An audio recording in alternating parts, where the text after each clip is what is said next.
Mr. Jaima Rahman, would you like to say something yes, about this? Yes, of course. Thank you so much for your lovely comments and questions. Sorry, what was your name? Okay, yes, don't worry. I think there's two aspects to what you said. The first one, it definitely touches on two things, I think, from what I understand. That the world, whether it's education, whether it's professional life, or climate change issues, anything, safety, security in terms of transport, it's designed for men to be safe, to succeed. It's not really designed for women. Women have to fit in somehow. And so the buses, the roads, maybe they're not the safest for us, accommodation, climate change, policies, disaster planning isn't taken into mind, exam season, it's not taken into mind. And of course, we live in a society with certain cultural norms and practices. And policies can only go so far if they clash too much with what families and communities really want. Laws will move faster than culture does. So you have to take that into consideration when we create policies and implement them. So, for example, my grandmother's policy about food for education, cash for education, it understood what the barrier was for a lot of girls going to school.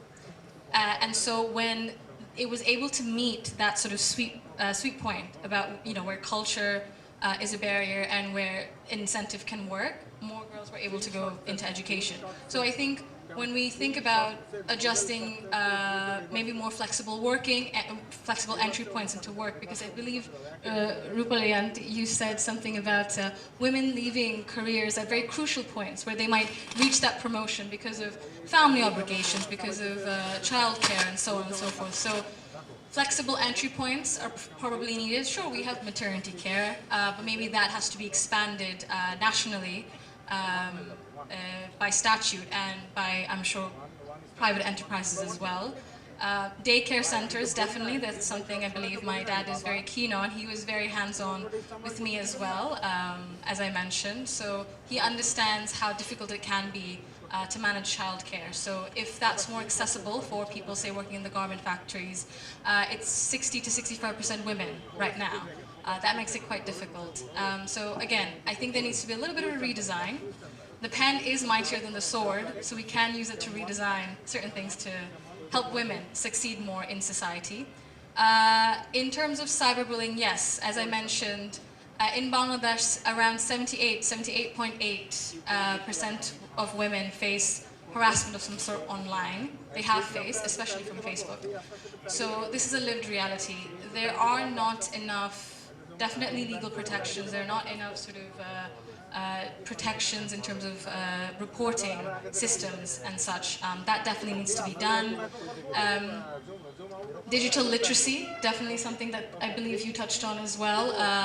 Aside from financial digital literacy, in terms of how to keep you safe as well, how to report, working with online platforms, definitely that's something we need to strengthen.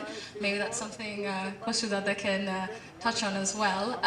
A lot of things need to be done. Again, keeping in mind that the world is not just for men to succeed, it's for women. So we have to put ourselves forward. So thank you for that question. I really think there are small things we can do. Sorry, just to touch on another thing, I think, I believe all of you probably mentioned in some way or the other that we have a lot of policies, we have a lot of laws. I believe there were other comments as well, but it's not integrated. They're sort of in silos.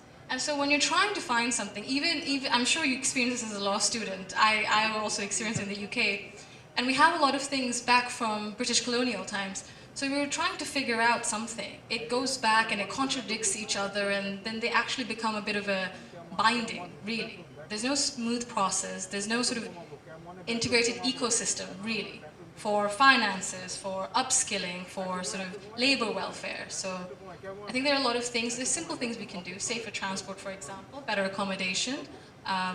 So yes, little things in terms of redesign, but inshallah, that should be